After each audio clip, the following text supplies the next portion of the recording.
If you have over $200,000 sitting stagnant in your bank, retirement account, or home equity, then you're literally losing money. On this show, you learn how to get that money working for you consistently and conservatively.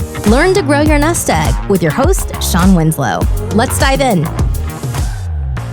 What's going on, everyone? I'm Sean Winslow, and this is the Multifamily Money Podcast.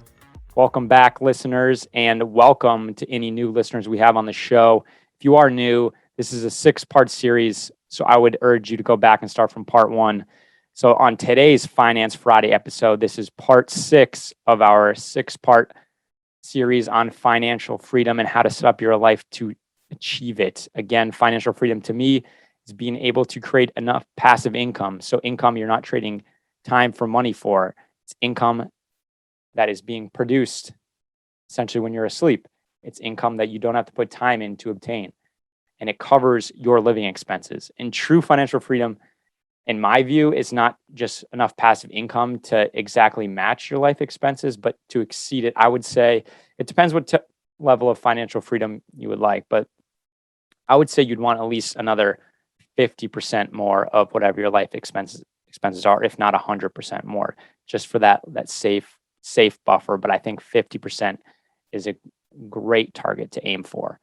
But before we get into today's episode, I just want to remind you that if you get any value out of this or like what I'm producing here, please leave a rating and review. That's how the podcast gets to the top of the rankings. And also, if another way to get more eyes and ears on this podcast is if you do like it, if you have found value out of it, please share with just one friend. That's all I ask, just one friend. And someone that you think that could get value out of this, I would be greatly appreciative of that. All right, but I'm going to read a review. This is on a review left on Apple Podcasts. It goes perfect! And this is from Ethel Frolic 078. Hope I'm pronouncing your name right. And her review goes, great content. Really like the way this show is run. A lot of practical steps and tips I can implement on my business immediately after listening. Waiting for your next episode, Sean. Well, thank you very much, Ethel. I greatly appreciate you taking time out of your day running your business to leave that review. So thank you so much. All right, well, let's get into today's Finance Friday episode. Again, this is part 6 of our 6-part series on financial freedom. And part 6 is invest. Now, I know that's kind of a broad, ambiguous term, but specifically, you need to invest early and invest often. I know you've probably heard this many times, but it cannot be repeated enough. It makes such a difference when you start investing. There's so many people out there that simply just wait, thinking, oh, I'll figure it out when I get older, when I get more established. And that's just simply not true. There's a statistic out there that the average American cannot even afford an unexpected $400 bill. A $400 bill. That's not a good place to be in, let alone a place for retirement. You can't just wait, oh, I got 5 years left till I retire. I better get at this. That'll never work unless you win the lottery, but we know that's very, very rare. So it is important to start early and do it often and consistent. Now, you can get into different things of dollar cost averaging, which is, you do a little bit each day or at some frequency, whether that's, daily, weekly, monthly, quarterly, which I do think is smart, especially if you are one of those that does invest in the stock market. It is a volatile place to invest. So it is great and smart to dollar cost average, meaning that you're not just going to put lump sum one day and that could be the top of the market and then the market drops and then you've just lost and you got to crawl back to where you were just to be whole, And what dollar cost averaging does is it allows you to, at some frequency put money in. So yeah, one day you might be getting at the top, but one day you might be getting out at a lower bottom. And that's just smart. But it's important to start early. And I'm not here to tell you invest in this, invest in that. There's many places you can make money. Clearly, I focus on real estate, but I'd be lying to tell you if I didn't have investments in other places. But my main investment, the largest part of my portfolio is real estate, specifically multifamily apartments. So with that said, why is it that important to invest early and invest often?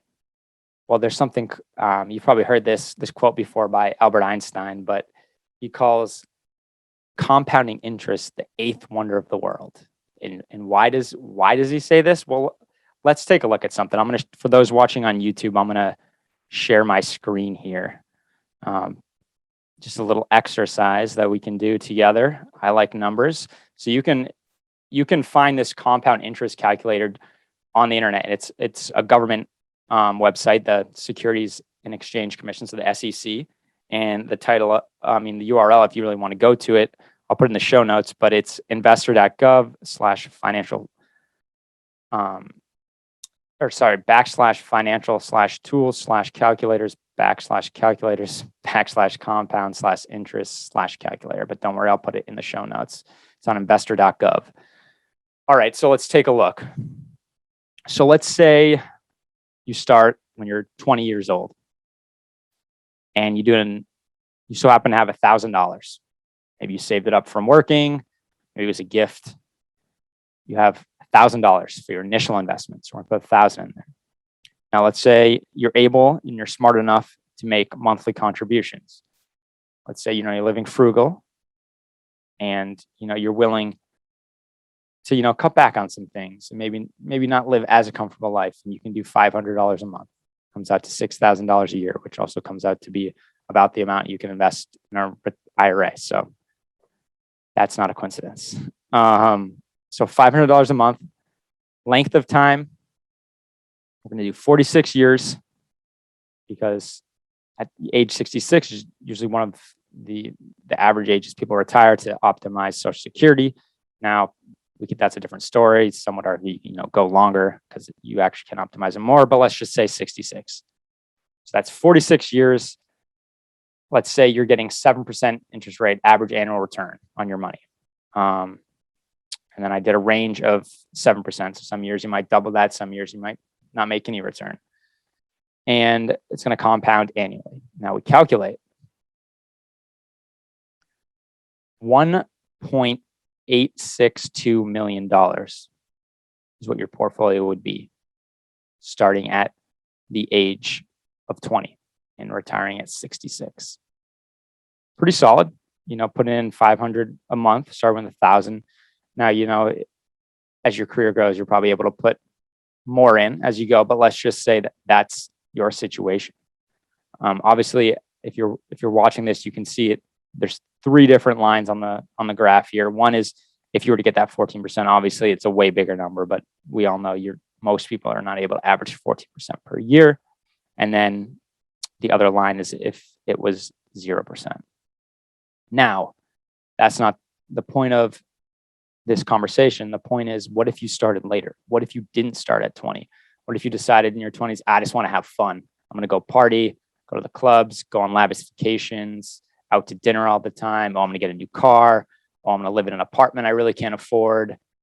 And you're not able to invest that initial $1,000 in the $500 a month. Let's just say that's the situation. But then at the age of 30, so 10 years later, you get your act together and you decide, I need to invest. So let's go back to the calculator. The only thing you're going to change here is the length of years. So you're going to subtract 10 years, so 36 years. Now we're going to calculate. Remember, before it was 1.862 million. Now, after 36 years retiring again at 66, the portfolio is 904,000. That's half of what it would have been if you'd started 10 years earlier. Half. Now, obviously, it's going to get worse if you waited till 40. 26 years. 417,000. 417,000. Now you can see the power of compounding. Must start early. And do it consistently. And as you start to increase your income, which is very important. This could be part 7 of this series. We do whatever it takes to increase your income or produce more income streams to increase your overall take-home pay. So that's what people who obtain financial freedom do. They increase that income so they can invest more, invest often, because then those numbers will look drastically different if you can invest more than $500 a month. Maybe you can invest $1,000, maybe $10,000. That will drastically change the outcome. Want to look at it real quick? Let's do it. Screen share again. Now let's say you're able to do $1,000 a month. So you start at 20.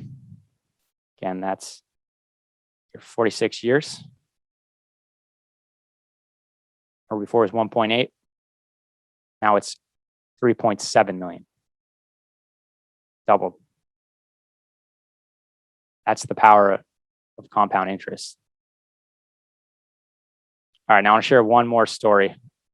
As they say, facts tell, stories sell. So this is a story of Jack and Jill. Jack started investing at the age of 25.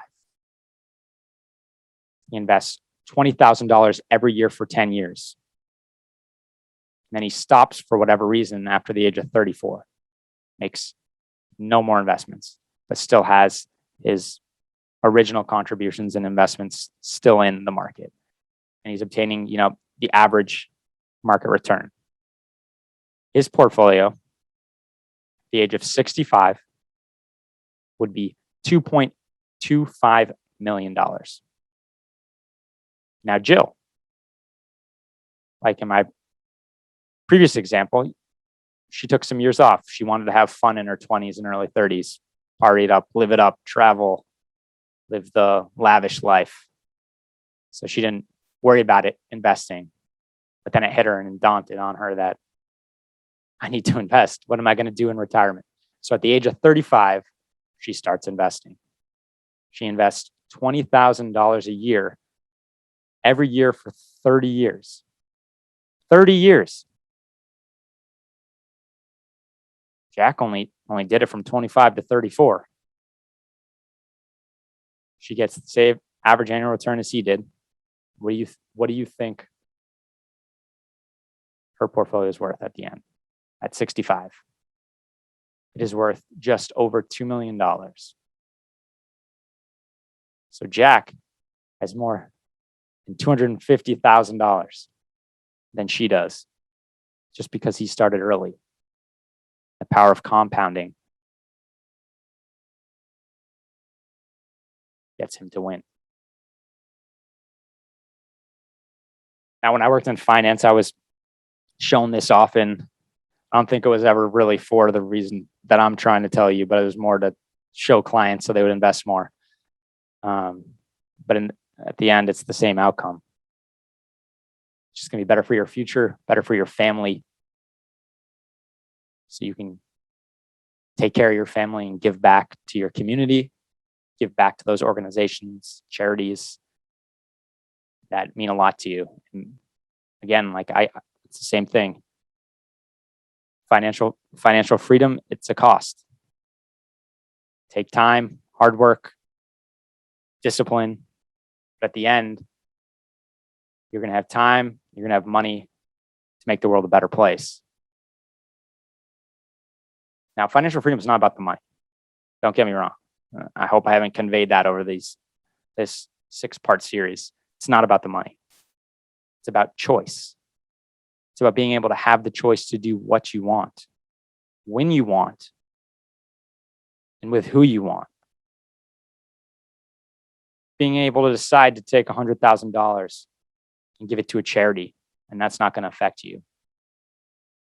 Being able, if all of a sudden a family member has an emergency and you need to get to them fly across the country and be there for them, you can do that.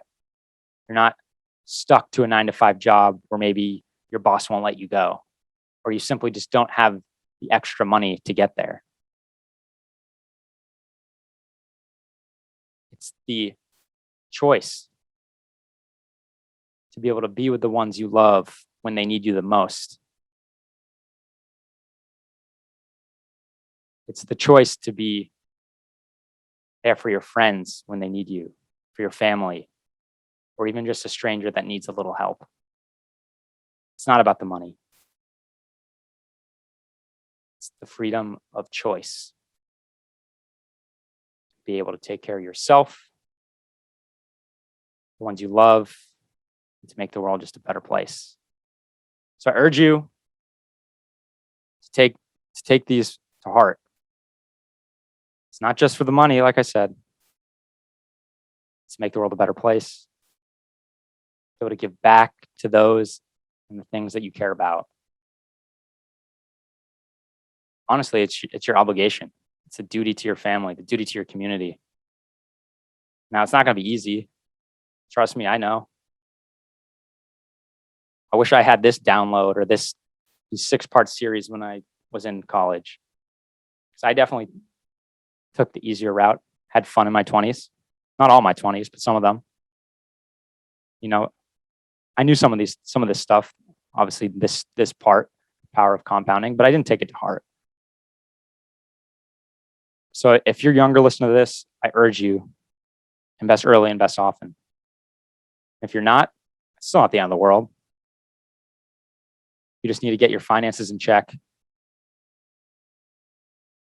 and really be disciplined. And, maybe life will be a little tough, be a little uncomfortable for a little while.